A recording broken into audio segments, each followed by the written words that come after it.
The first time I saw her, she answered the door barefoot in a silk robe the color of warm honey with a glass of wine in one hand and nothing beneath that robe but trouble. I shouldn't have been there. Not delivering to that address, not standing in front of that door, not alone with her eyes on me like I was something she wanted to ruin gently. But I was. And God help me, I didn't want to leave. Let me start from the beginning, at least the part I'm brave enough to tell without shaking. My name's Noah. I'm 22. I live just outside of Portland in a barely holding together apartment that smells like old carpet and burnt coffee. College junior studying business, whatever that even means anymore. My life is mostly part-time pizza deliveries, half-hearted class attendance, and late-night crime documentaries that blur into my dreams. I wasn't looking for anything. Not love, not danger. Just a paycheck, a quiet night, and maybe some leftover slices if I was lucky. But fate has a sick sense of humor. It was a cold Thursday evening, the kind where the rain doesn't fall, it whispers. I had just one delivery left. Large pepperoni extra cheese. The address was tucked deep inside one of those tree-lined streets where the sidewalks are too clean and the houses all look like they were painted by the same tired dream. I pulled up outside a white two-story house with ivy climbing the brick like secrets trying to escape. Porch lights glowed golden. The whole place looked like the end scene of a romantic movie. I stepped out, adjusted my hoodie, and approached the door with the box. I rang the bell. The door opened slow, and there she was. Sienna. She didn't say her name that night. That came later, but I felt it somehow like it arrived with her perfume, that scent of orange blossom, and something darker like sandalwood laced with sin. She looked older than me, but not old. Ageless, maybe. Like time hadn't dared touch her. Her hair was deep auburn, loose curls spilling down over her shoulders, catching the light like molten copper. Her skin had that warm kind of glow that made you want to reach out and see if it was real, and her robe, barely tied, clung to her in places that felt private. I forgot the pizza. I forgot my own name. Delivery, she asked. Voice soft, smooth like velvet, dragged slowly across your skin. I stammered something, handed her the box with both hands like it was an offering. She took it. Her fingers brushing mine, warm and delicate, but with purpose. A pulse kicked in the back of my throat. She didn't close the door. She didn't thank me. Instead, she stepped back just a little, enough to let the robe slip down one shoulder, exposing the elegant curve of collarbone, a hint of lace beneath. Then she said it. If you're brave enough, stay. She didn't smile, didn't blink, just stood there waiting, not seducing, just knowing. Like she'd said those words before and seen what happened to the boys who stayed. I choked on air. My heart was a war drum. My brain screamed to get back in the car. I muttered something stupid like, I have more deliveries, even though I didn't. Her eyes scanned me, calm, unbothered. Suit yourself, she whispered, and the door clicked shut like a secret sealing itself. I stood there for a full minute, the rain misting my back, my breath fogging in front of me like smoke. My fingers were trembling, and I didn't know if it was fear or something deeper. Driving back felt like sleepwalking. That night I lay on my couch, still wearing the hoodie, staring at the ceiling with her words replaying in my head on an endless loop. If you're brave enough, stay. It didn't feel like a joke. It felt like a dare. Like a doorway I had been too afraid to walk through. I tried to forget. I really did. But Sienna had this gravity. Even in silence, she pulled me towards something I couldn't name. A week passed. I didn't go back to that house. I didn't see her. But the image of her barefoot, red wine, half-shadowed robe followed me into dreams that left me breathless and ashamed. I'd wake up sweating, heart pounding, craving something I didn't even understand. Then came Saturday. It wasn't raining.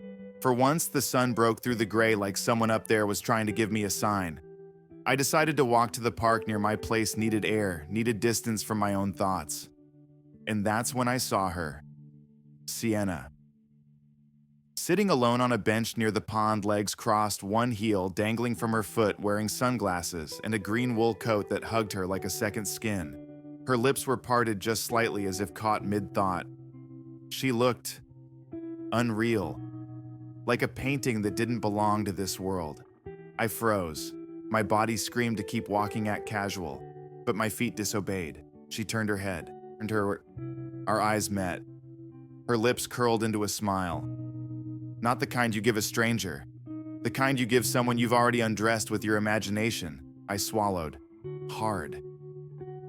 She didn't say hello, she patted the bench beside her, slow, deliberate. And I sat. I wish I could tell you I was smooth, that I said something charming, witty. I didn't. I barely breathed. Didn't expect to see you again, she murmured, not looking at me, her voice lower than I remembered. Most boys don't. I looked at her, unsure if I was insulted or hypnotized. I'm not most boys, I heard myself say. She turned to me, then really looked at me, and something shifted in her expression. Just a flicker. But it was enough. I remember your hands. She whispered, eyes locked on mine. You trembled. I liked that. I think I forgot how to swallow. I was caught off guard. Were you? She asked. Or were you just hungry for something you didn't recognize? Yet, I didn't answer. Couldn't. She stood, brushed invisible dust off her coat, and said, "Walk with me." I followed. Of course I followed. And as we stepped beneath the trees, sunlight dancing through the branches, I had no idea that I was walking straight into something far more dangerous and far more beautiful than anything I had ever known. We didn't talk for the first few minutes. The trail curved through the trees, quiet and dappled with light. Every few steps, her hand would swing close to mine, so close, I could feel the warmth of her skin in the air between us. But we didn't touch. It was maddening and perfect. Sienna walked like she owned the ground. Every step smooth, composed, like she'd choreographed this stroll with a metronome of desire and silence. I stole glances at her profile, her lips, the way her coat swayed open, just enough to hint at the silk camisole beneath, thin and low, like it was stitched from moonlight. "What's your name?" she asked finally. "Noah." She said it once softly, like she was trying the flavor of it on her tongue. "Noah," she repeated with the faintest upward curve of her lips.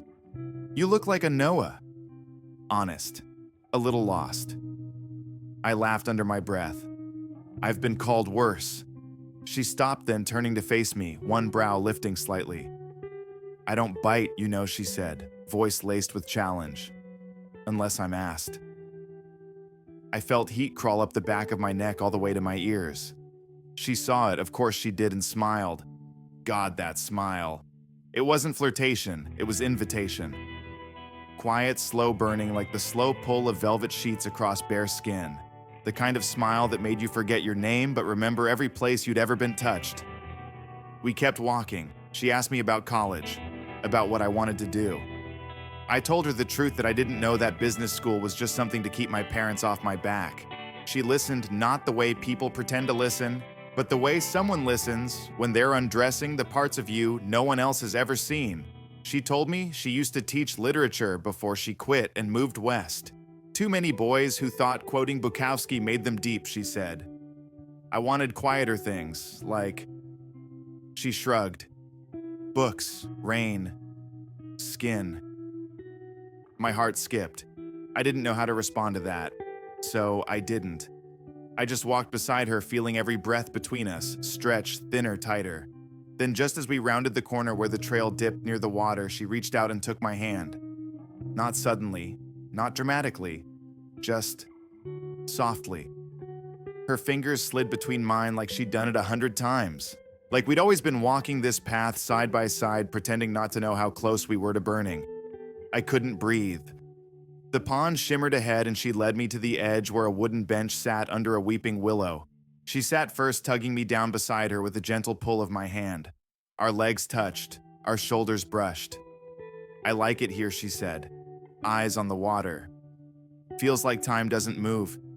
Yeah, I replied quietly, like the world's paused for a minute. She turned to me, that same searching gaze, like she was measuring how much I could handle, how far I could follow her into whatever this was becoming. Then she said, "Tell me something you've never told anyone." I blinked. What? She leaned in close enough for her perfume to sink into my bones. Something real, something no one knows. I hesitated. She waited. My mom left when I was 10, I said slowly. said she was going to the grocery store and just never came back. Sienna didn't react the way others usually did. No pity, no soft gasp. She just nodded once like she'd seen that kind of hurt before. Maybe lived it.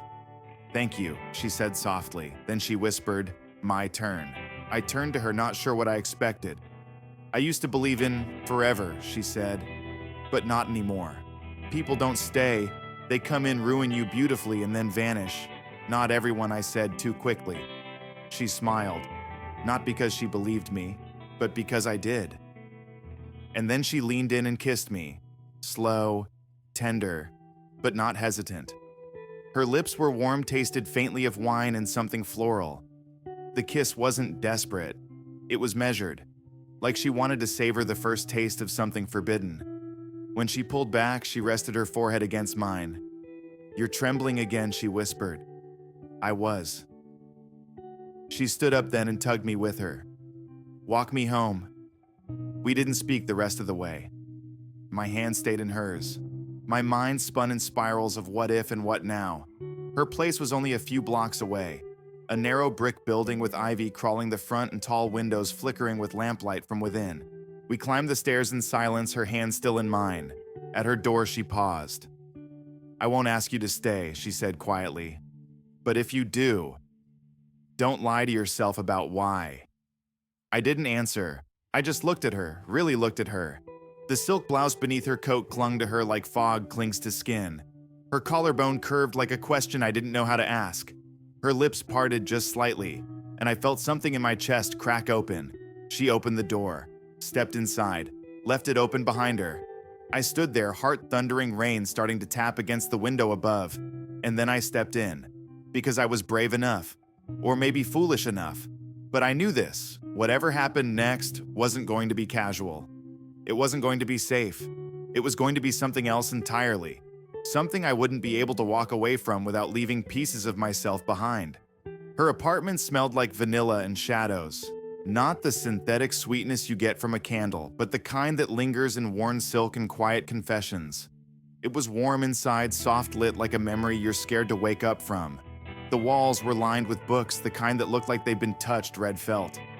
A record player hummed in the corner, low and slow jazz, threading the air like smoke. Sienna walked ahead of me, loosening the belt of her coat as she passed the small kitchen, then let it slide off her shoulders without turning around. It pooled at her feet in silence. Beneath, she wore only that thin silk camisole and a pair of sleep shorts so small they felt like a whisper, the kind of fabric that barely existed between skin and air. Her back was bare, the curve of her spine leading down like an invitation carved from moonlight. I stood there, door still open behind me, breath held hostage in my throat. She glanced over her shoulder. "You can close the door, Noah."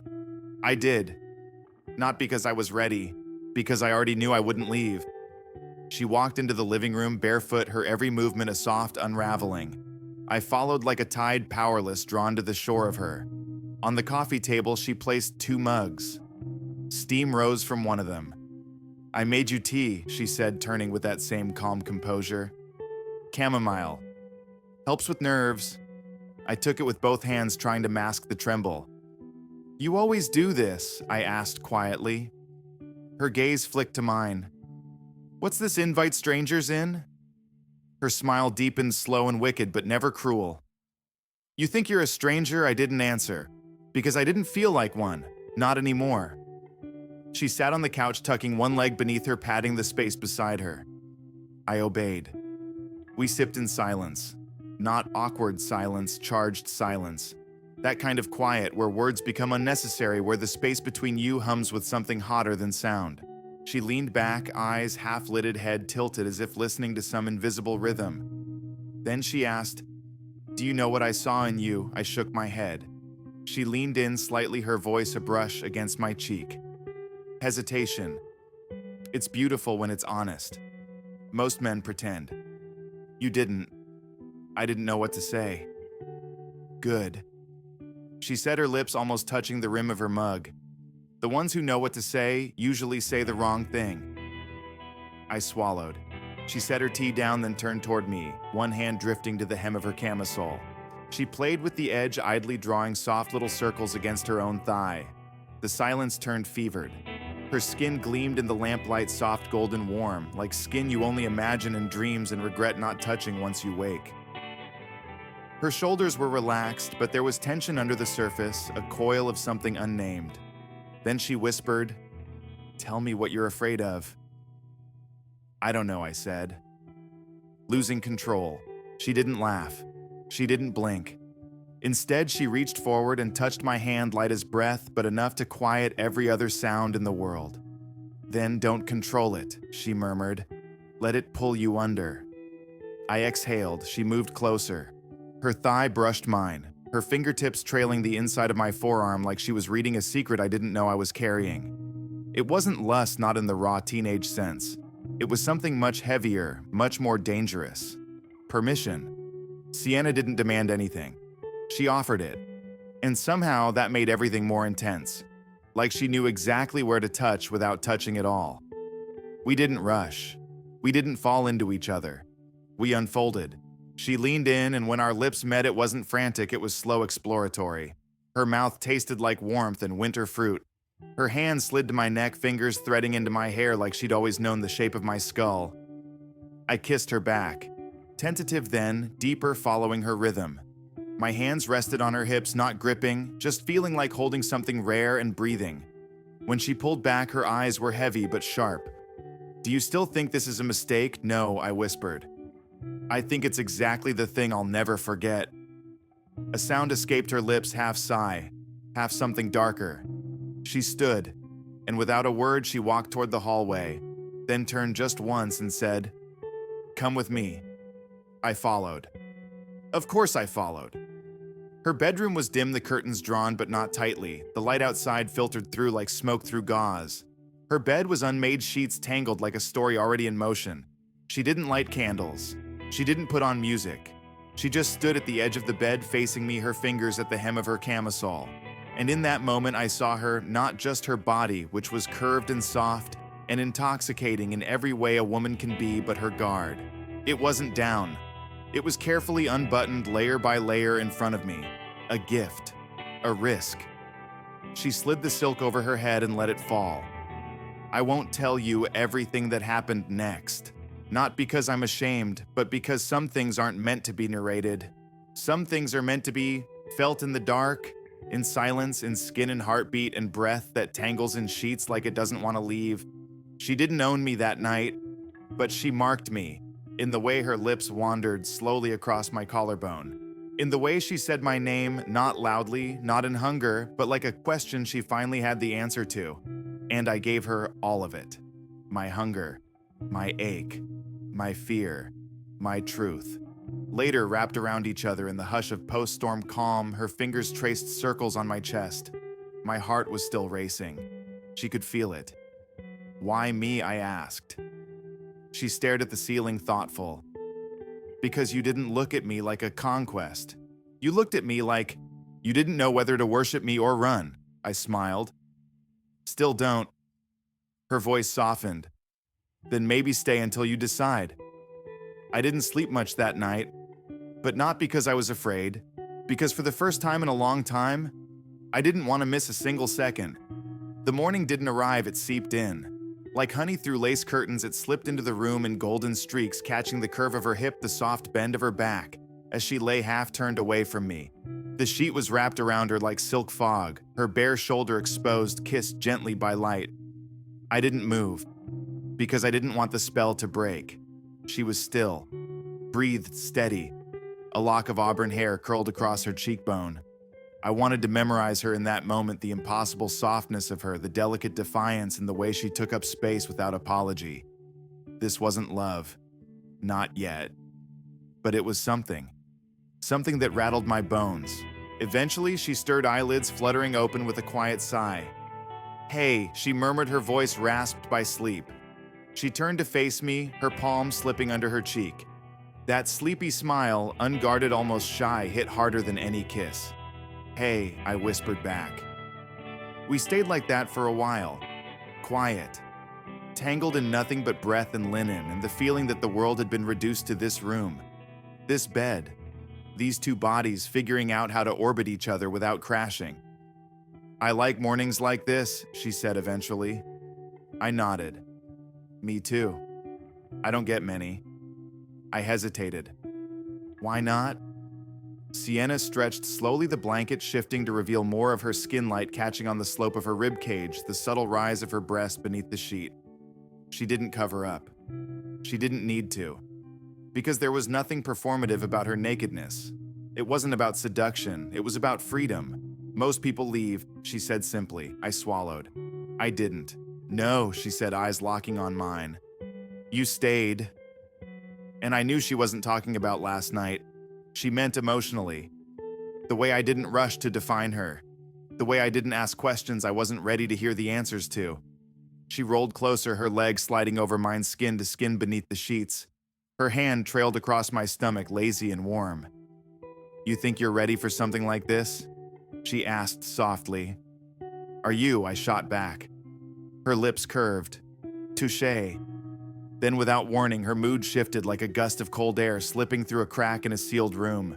She pulled away gently, sitting up and grabbing her robe from the floor. I watched as she slid into it, knotting the belt tightly around her waist like armor.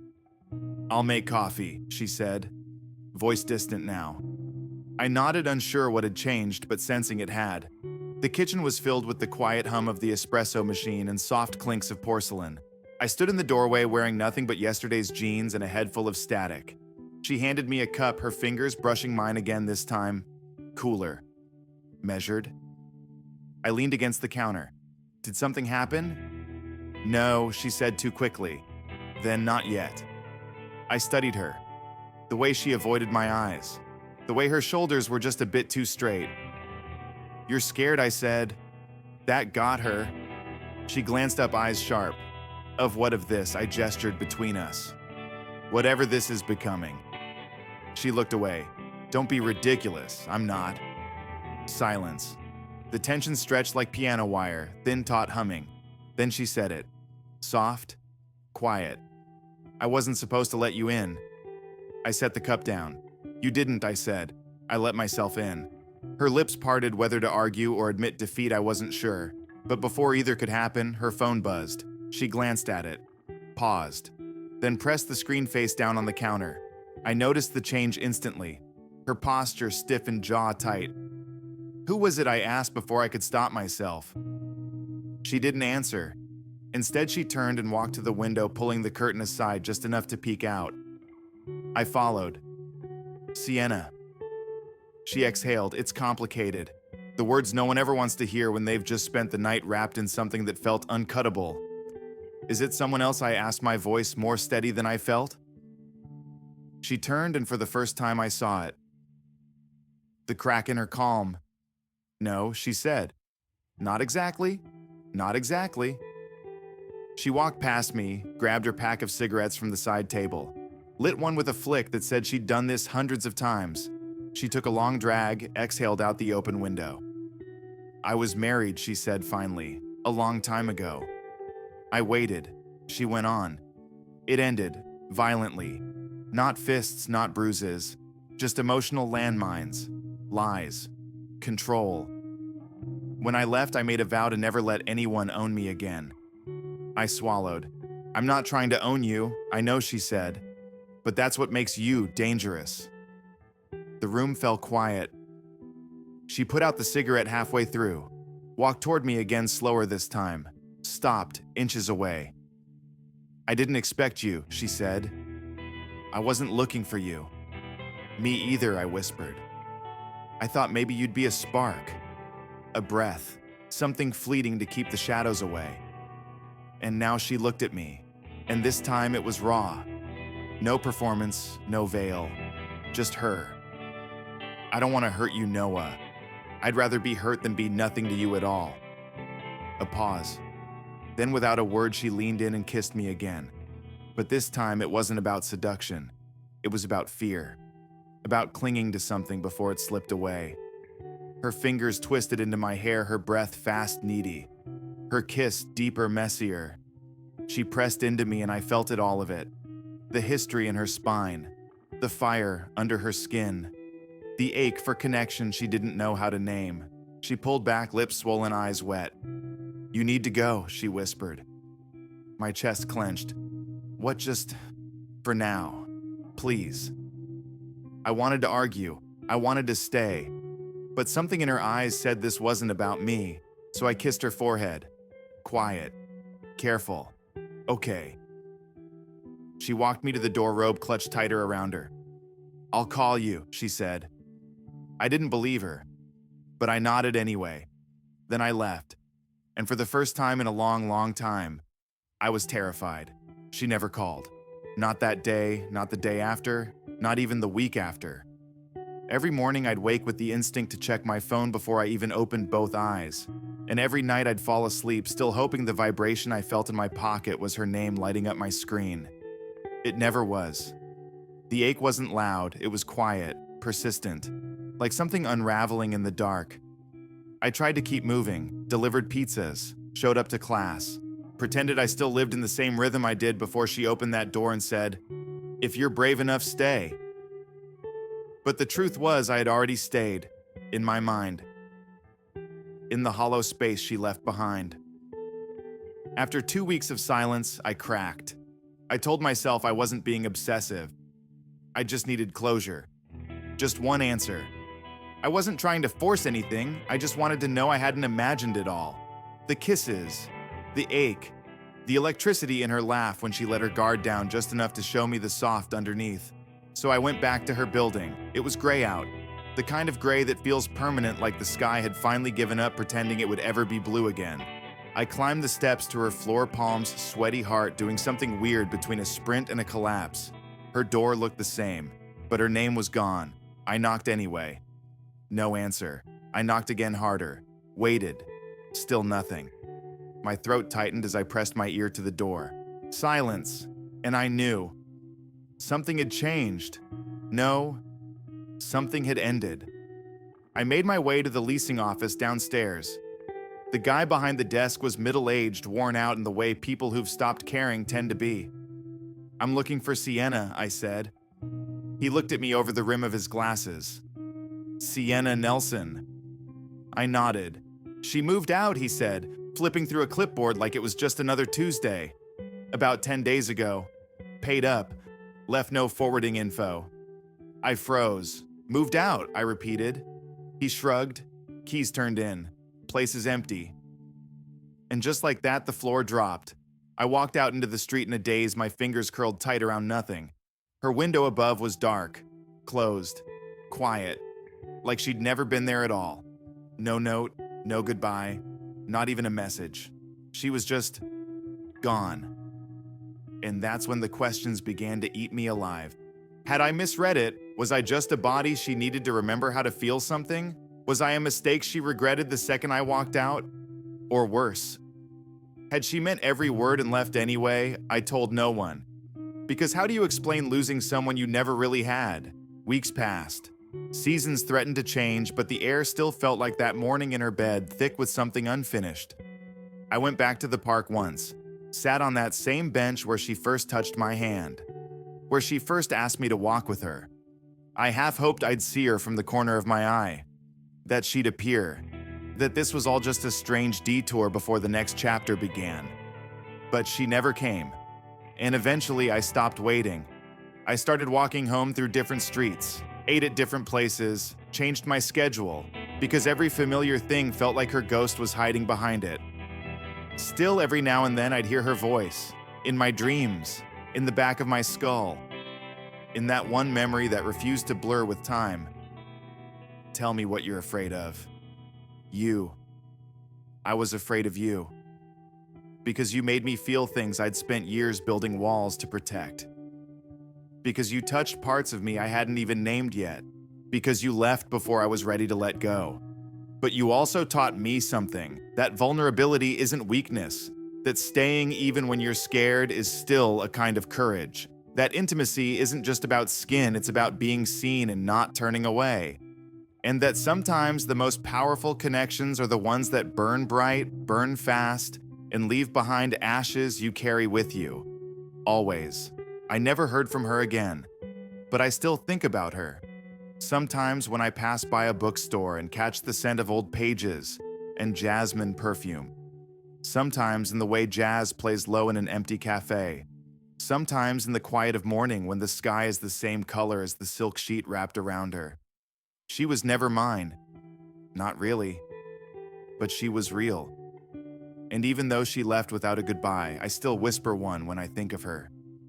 Goodbye, Sienna. Thank you. You taught me how to stay, even when it hurts. You reminded me that even the ones who vanish can leave behind something that lasts. It had been 11 months, long enough to forget the details but not the feeling. Long enough to stop checking my phone every morning, but not long enough to stop thinking of her when I heard jazz in minor keys. Life moved on, sort of. I finished school, took a job at a local publishing house, ironically enough. The same kind of place Sienna once told me she ran from. And maybe that was part of it. Maybe I just wanted to be near something that reminded me of her. It was a rainy Tuesday when it happened. One of those off days where the sky feels heavier than usual. I had a lunch break to kill and wandered into this quiet little bookstore off 5th Street, one I'd never noticed before. Tucked between a dry cleaner and a florist with a crooked bell on the door that jingled when I stepped in. The place smelled like dust bergamot and something older than time. I walked slow. Let the stillness wrap around me like an old coat. I drifted past shelves stacked with hardbacks and first edition's fingers brushing faded spines without looking. Then I heard her voice, behind me, soft, almost afraid to exist. Noah.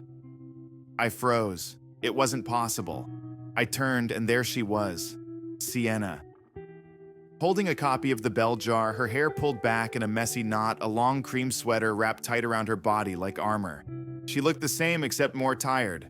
Not older, just weathered, like someone who'd been holding her breath for too long. My voice caught in my throat. Sienna. She stepped forward slowly, the book still in her hand like a shield. I wasn't sure it was you, she said. I nodded, heart pounding. It's me. We stood there in silence, surrounded by the weight of almosts and could-have-beens. Then she said, Do you have a minute? We walked to the cafe across the street, barely speaking until the mugs were full and the silence unbearable. She looked up at me, eyes softer than I remembered. I owe you the truth. I didn't say anything. Just waited. She stared at her coffee. The night after you left, I got a call. From someone I never thought I'd hear from again. My stomach turned, my ex-husband, she continued, voice quiet. He'd found out where I was. He said he'd been watching me, said he saw me with you. I tensed. He was never violent, she added quickly, not with fists. But the way he could control, the way he could make me feel like I was nothing. Her voice cracked was its own kind of bruising. I reached out. She didn't flinch, but she didn't grab my hand either. I panicked, she said. I packed in one night, left no trail. I didn't want to bring that storm to your door. You could have said something, I whispered. She nodded. I know, but I was scared you'd come after me, and that if you did, he'd hurt you just to punish me. Her eyes met mine, red-rimmed raw. So I disappeared, because it was the only way I knew how to keep you safe. I leaned back, breath shallow. That's when the twist of it all hit me. She hadn't left because I didn't matter. She'd left because I did. I exhaled. Long. Slow. I thought I imagined it, I said finally. All of it. Thought maybe I was just a chapter you regretted writing. She looked shattered. You were the only chapter that ever felt real. A long pause. Then she asked the question I'd spent nearly a year begging the sky to give me. Is it too late to turn the page? I didn't answer right away. Because healing isn't a door you open. It's a hallway you walk together. I reached for her hand. This time, she let me take it. And for the first time since that night, I didn't feel hollow. We're not perfect. We still take it day by day. Some mornings she wakes up with shadows under her eyes. Some nights I still flinch when silence feels too loud. But she's here now. Not running, not hiding. And sometimes when she leans into me during the slow songs on the radio, whispering the words she never said. Back then I'm brave enough now. I believe her. And maybe, just maybe, That's enough.